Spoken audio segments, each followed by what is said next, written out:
Oke lur, balik lagi di channel Kiting Tech Car Vlog.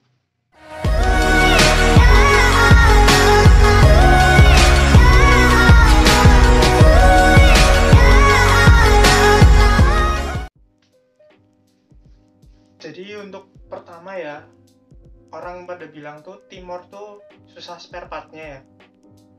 Karena ya tahu sendiri Timor itu udah bangkrut ya. Cuma yang satu hal yang banyak orang nggak tahu, bahwasannya Timor tuh jelmaan dari Kia Sepia ya. Dimana Kia atau mobil Korea tuh spare partnya juga masih banyak di Indonesia gitu, Kia, Hyundai gitu. Dan Timor tuh spare partnya ya plek-plekan sama yang namanya Kia Sepia. Dan saya alhamdulillah nyari spare part Timor juga masih sering nemu gitu di toko spare part di tempat saya di Purwokerto ini, juga masih cukup banyak. Dan apabila ada suatu spare part atau perintilan gitu yang nggak ada gitu, kita bisa pesen di online tuh masih banyak loh spare part Timor, di Tokopedia, di Shopee, di grup Facebook namanya Klinik Timor, itu masih sangat lengkap cuy. Mau baru atau copotan tuh perintilannya masih banyak, karena ya memang itu dia tuh basicnya dari Kia Sepia yang di rebranding ke merek Timor. Jadinya ya itu mitos, nggak susah spare partnya. Lalu ada lagi mitos yang bilang Timor tuh spare partnya mahal. Enggak sih, justru kalau menurut saya malah spare partnya murahan Timor daripada Forza. Hanya saja memang Timor lebih kompleks ya, karena mobilnya tuh lebih modern teknologinya daripada Forza. Cuman spare partnya tuh murah-murah loh. Banyak spare part yang menurut saya itu lebih murah dari Suzuki Forza. Contohnya T-Rod, Rextir gitu, segala macem tuh itu punya Timor. Bahkan kampas rem aja tuh punya Timor menurut saya lebih murah daripada punya Forza. Karena saya beli kampas rem belakang tuh kemarin sekitar 120.000, dan ayah saya waktu itu beli kampas rem belakang buat Forza tuh 250.000 ya. Itu udah 2 kali lipatnya, karena waktu itu kata ayah saya tuh kampas rem belakang Forza tuh emang tinggal satu di toko itu, jadinya agak mahal gitu ya. Berarti kalau menurut saya pun nomor 2 itu mitos ya. Dan juga kembali lagi, untuk zaman sekarang tuh bukan apa-apa ya, tapi ini fakta terjadi di lapangan, bahwasanya spare part Forza itu lebih udah mulai agak susah. Kalau spare part Timor tuh malah banyak sekarang ini tuh, banyak tersebar, mau copotan mau baru.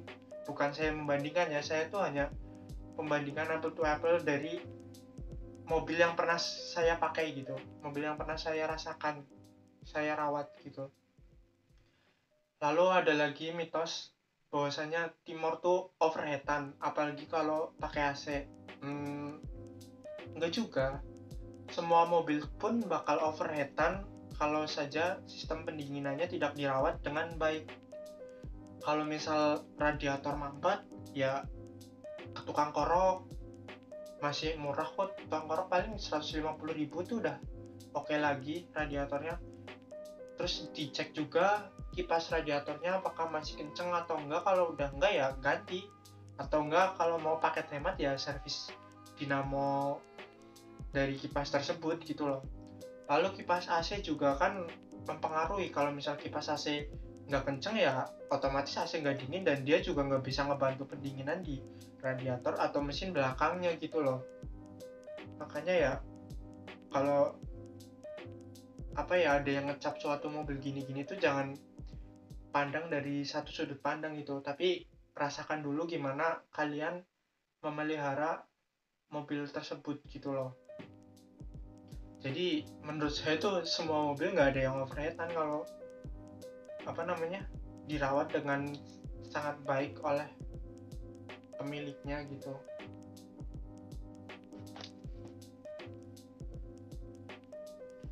Lalu ada lagi yang berkata Timor tuh perawatannya susah. Enggak sih, sebenarnya kalau masalah perawatan ya memang Timor mobil yang agak spesial gitu loh. Tapi bukan berarti susah juga, tapi nggak semua bengkel tuh bisa ngerjain mobil Timor gitu loh. Pengalaman saya kemarin tuh dari karbunya, karena karburator di Timor saya tuh ada yang perintilan-perintilan yang nggak lengkap gitu. Akhirnya kan kalau kita nyalain lampu, power steering, AC kan beban juga kan, beban di mesin, dan sedangkan mesin pengapiannya diatur oleh karburator, sehingga kalau setelan karburator yang nggak presisi itu juga mempengaruhi kinerja itu semua. Sedangkan kemarin tuh saya baru dapet setelan pas itu waktu saya pergi ke Jogja gitu kan. Saya stay lama kemarin di Jogja adalah sekitar sebulanan, dan saya nemu ada Omiko kalau nggak salah namanya, dari Timor Air.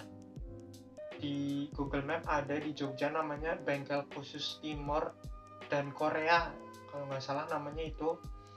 Itu saya dapat setelan pas karbu saya dari itu.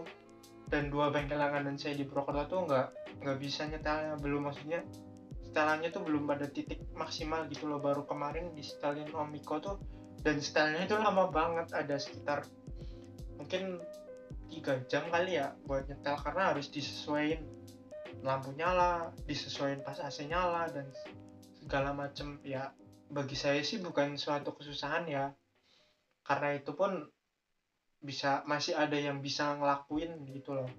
Apalagi kalau kalian mungkin tinggal di Jogja gitu lebih gampang lagi. Makanya saran dari saya tuh kalau mau ambil Timor tuh dilihat keadaannya gitu, jangan tergiur sama harga murah. Memang sekarang Timor murah-murah ya, cuma janganlah tergiur gitu loh, karena malah bisa jadi petaka. Seperti saya juga termasuk orang yang dapat.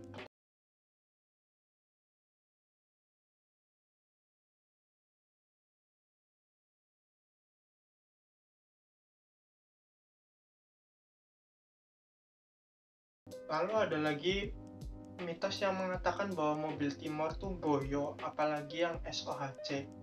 Maksud saya tuh boyo di bagian mananya gitu loh. Sedangkan Timor yang Dewa HC aja kenceng loh, karena dia walaupun 1500 tapi dia Dewa HC 16 valve. Tapi yaitu yang Dewa HC oke lah ya, kenceng. Cuma banyak yang bilang tuh kalau SOHC tuh lemot gitu loh, dan pelan. Itu pelan dari mananya gitu loh. Mungkin kalau menurut saya ya, kalau bagi saya sih Timor SOHC nggak pelan, itu cukup kenceng kok mobilnya untuk ukuran saya ya. Tapi preferensi kencang tuh masing-masing. Maksudnya masih enak lah buat keluar kota, buat ngebut-ngebut, buat gugup gitu, buat kalau misal ke kampus sudah telat gitu masih oke buat ngejar. Mungkin definisi pelan yang menurut orang-orang bilang tuh mungkin karena ya itu tadi, setelan karbu yang belum pas. Karena kalau kata Omiko sendiri kemarin tuh dia bilang kalau misal part karbunya masih lengkap itu dia masih oke, disetel gampang, nggak seperti saya kemarin nyetel sampai habis 3 jam. Kalau karbunya masih lengkap dan mobil kondisi masih prima, nyetel karbu tuh sebentar doang udah langsung enak. Timor tuh yang SOHC maksudnya seperti itu. Jadi ya menurut saya itu mitos sih. Lalu ada yang bilang tuh Timor SOHC boros banget gitu loh.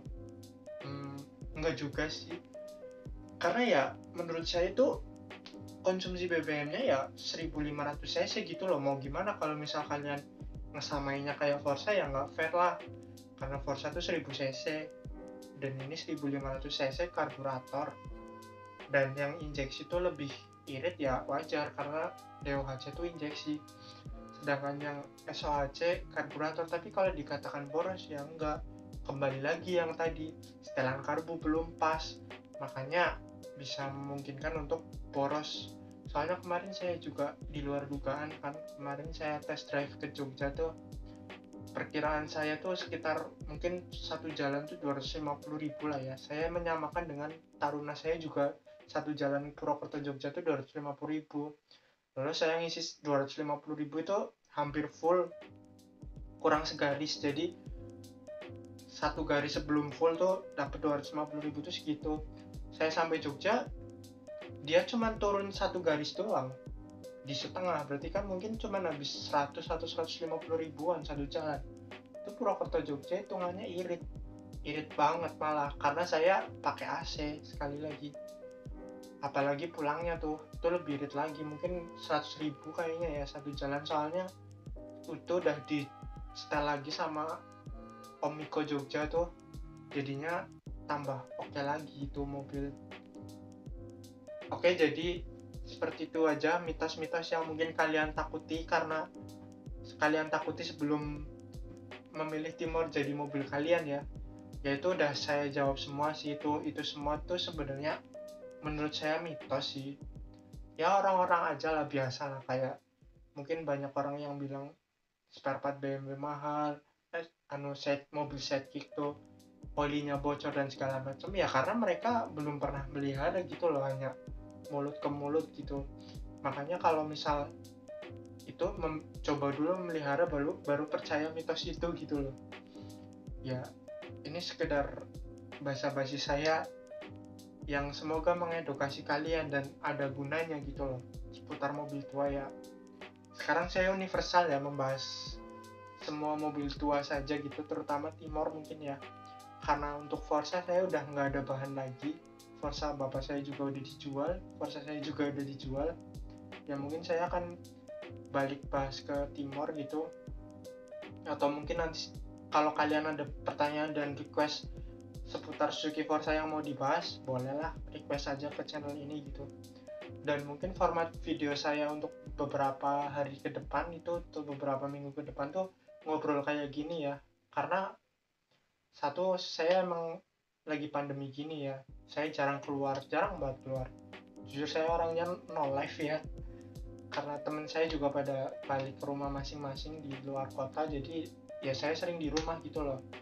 Dan kedua, saya kalau bikin konten modif-modif tuh keuangan saya lagi agak sepet gitu loh, jadi ya mungkin banyak konten kayak gini sih. Semoga kalian suka dan menikmati, dan jangan lupa like, comment, dan subscribe. Oke, goodbye.